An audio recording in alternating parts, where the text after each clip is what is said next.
Well, enough positive thinking like keeping your hair and bald eggs and things like that, because now we have to go to the part of the program where we talk about some of the stupid things that have happened on television this past week. And I must admit, we haven't attempted to stick our toe in the Raw pool for a long time because it's 3 hours. It's just, my God, civil wars in the Middle East have been over quicker than this program. But now, after what's happened on day one, Brock Lesnar and Paul Heyman and Bobby Lashley and MVP are appearing on Raw. So I thought I would record this past week's episode just to see what they did and keep track of what's going on with Brock and Reigns and Lashley and the whole 9 yards, because those people we've been interested in. And they didn't disappoint me on Raw, because the very first segment was Brock Lesnar and Paul Heyman coming out to the ring for a live in-ring promo. So we're going to get to hear Heyman do what he does best, right? Right? Well, you would think, right, yes. Wrong. Oh. Paul and Lashley, by the way, is watching the monitor in the back, and suddenly, with MVP, and Shelton Benjamin and Cedric Alexander come up and say, hey, they're all on the team and they're going to fucking help Lashley or whatever. And he's like, no, we're done. The Hurt Business is over. And he tells them to piss off. They're like, okay. And then we go in the ring and there's Brock and there's Paul. And Paul does the big introduction. And Brock is all smiles. Hey, we're back in Philadelphia. And I'm like, where did all this personality come from with this jughead? And Brock starts doing a promo, and he's actually not doing very bad at it because he's just reacting to what's going on. We're back in Philadelphia, hey, Paul, and everything. And suddenly the music interrupts, and here comes Lashley and MVP out to confront Brock and Paul, and MVP does the big introduction of Bobby Lashley. And here's where we fell in a hole, because now Lashley and Brock stepped up face to face and they started talking to each other, Brian. And I love Bobby Lashley, not only as a talent, but as a person. He's a great guy. And we've said that Brock and Paul have been fabulous, but speaking is not Lashley's strong point. And telling a story, hitting bullet points, getting specific lines in is not Brock's strong point. Brock does have the goddamn Alvin and the Chipmunks voice to him that is jarring. It doesn't sound like he should sound like that the way he looks, but still, it's Brock Lesnar and he's legit. So Dan Severn spoke funny too, but he also was the Beast. However, they were doing the material that had been prepared for them and telling the story, and neither one of them, as I mentioned, when they're getting into the details of something and telling that story, they don't have. Brock's got a little more oomph now, but they neither one speak like two massive kick-ass beast like that should speak, and it drug this thing down, in my opinion. It would have been better if MVP and Paul had been handling the verbal jousting and let them do something physical and explosive. Brock even did a knock-knock joke, Brian. And actually, Brock turned around and Heyman said, hey, knock-knock. And Paulie said, okay, I'm back in Philadelphia and Brock Lesnar's telling me knock-knock jokes. Who would have thought? But okay, who's there? And he said, Bobby who? Or Bobby.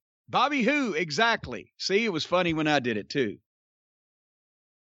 The point is, they're doing knock-knock jokes and they're telling the story to each other. And to me, here's two guys that look like prehistoric fucking beasts. And they're using words that I don't think they really necessarily felt, and neither one of them sounds like Morgan Freeman when he speaks. You know what I'm so you can imagine what was going on here. Anyway, Brock called Lashley a Brock Lesnar wannabe and walked out. There you go. And then that was it for Brock and Paul, and Lashley is standing there with a mean look on his face.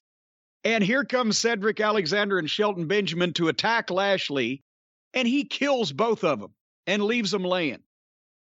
And it was an unnecessary distraction from what Brock because it wasn't a horrible interview.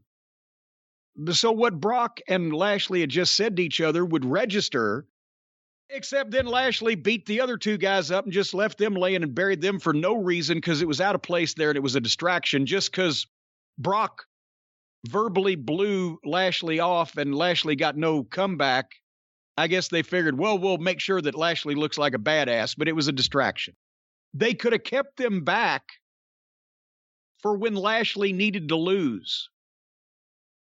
And you'd never see him until Lashley needs to lose, and then suddenly they're the reason that Lashley loses. You could have kept that in your back pocket, but instead he wiped them out. And there's Shelton, who can still work better than a large majority of the roster, and he's just being treated like a flunky. But that was the participation that they had. Brian, would you like to know what Speed Search revealed to me as long as I could take it? What was on the rest of the program? I am curious because I didn't watch Raw, but I also didn't hear anything about it this week. Well, it wasn't worth it because the next match, Orton and Riddle against Otis and Gable. And as I'm speed searching this, Stace walks in. She says, is that Randy Orton? It looks like The Rock now. He's all tattooed and bald. I said, well, The Rock ain't there, so they're doing the best they can. And she said, who is this fucking Riddle character? I said, he's the guy that birds fly out of his ass when he's introduced. And she's looking. I said, watch. And I slowed it down so they could see the introduction. He jumps over the rope, kicks his feet off, and birds fly out of his ass. And she shook her head and walked out of the room. So after that tag team match, Johnny Knoxville is in the Royal Rumble, and he's actually dumped somebody over the top rope on a VTR. They had a 6-man tag, Damian Priest and the Street Profits against Rude, Ziggler, and Apollo Crews. And Damian Priest we were a fan of when he was in NXT. And then they brought him up there, and he's been floating around. Rude and Ziggler obviously are the best workers on the roster, but they've been buried so far to the point where they're speaking Chinese now. Seth Rollins did an in-ring interview about the Rumble match with Bobby Lashley, and now he's doing another style of promo now. Over the last few years, he's been a babyface. He's been a heel. He's been the Monday Night Messiah. Now he's Seth freaking Rollins. And after he went a while, then Big E came out and interrupted, and they did a bit, and that went a while. And then they got in a fight and went to the break and came back and had a match. And then Rhea Ripley and Nikki Ass came to the ring, and they had a promo. And one of the female interviewers was asking them the questions. Ripley still looks incredible. Nikki Ass still looks like a fan playing dress up. Has anybody, male or female, ever been botched worse that should be the top of their division than Rhea Ripley? Can you think of anybody? I don't think there's anyone who has shown in the last couple of years the potential in the women's division like Rhea Ripley has, and we said they're going to bring her up and bungle it, and that's what they've done from day one, from that WrestleMania match with Charlotte on. So 2 years ago, we're thinking she's not only the face of the women's division, she should be on the Mount Rushmore of people they're pushing and a potential action movie star.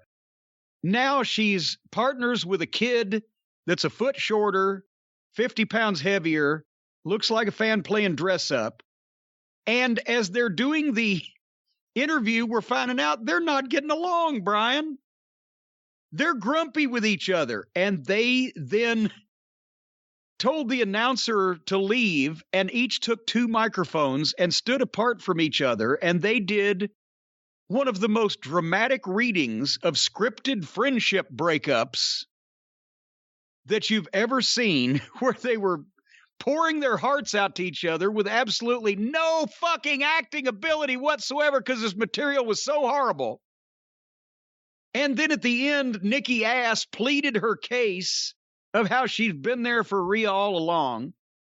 Rhea reconsiders and hugs and consoles the little pup. And then Nikki Ass turns heel and attacks Rhea Ripley and beats her up in the phoniest way possible, like a 12-year-old girl beating up a sinner in the WNBA. And this was bad. And we were an hour and 45 minutes into this show. Bad scripted promos, matches nobody wants to see, and a food fight backstage. They had a food fight. And I said, I'm done. And as I'm going to hit the button, the graphic up next, AJ Styles versus Austin Theory. Ho! Pump the brakes. I'm going to watch this because, as we've mentioned, Austin Theory, when I saw him in NXT, and they weren't even using him, but every time he got in the ring, you get this guy's a prodigy, right? So I'll watch this against AJ, and we've got plenty of time on the program. This could be the big star-making performance like Bryan Danielson did for Adam Page, right? AJ Styles could do something for Austin Theory. After seeing this match, I wish that Austin Theory was the AEW World Champion working with Bryan Danielson because the matches would be even better than with Adam Page. And Adam Page should have been here in this match because it was fucking short and perfunctory with a rotten finish. As far as Austin Theory, I cannot find a flaw in this kid. His body language, his facials, his attitude, his timing, his ring positioning, the execution of what he does, his aggression, his selling. He's not only great, but he's great beyond his years. He's a prodigy. And if this match had been in front of an AEW crowd on an AEW television show, they'd have been having babies. But instead, it was 8 minutes with a break, including the break. We saw 8 minutes. And it's in front of a WWE crowd that's sitting on their hands because that's what they do. They sit for the matches because they've been told the matches are not important, and they're usually rotten. So they had a good match for the time they had. And out of nowhere, AJ's going for a springboard, and Grayson Waller appears and jerks him off the apron, and the referee rings the bell for a DQ. Austin Theory jumps out on the floor, takes a selfie with AJ laying there, and walks out. And then AJ gets up and beats up Grayson Waller, and he walks out. 8 minutes start to finish, and there was still better than a half an hour left in the show, and I said, fuck it, I can't. There's 3 fucking hours, and it's goddamn abysmal. So that's what you missed, Brian. I didn't miss anything. Exactly.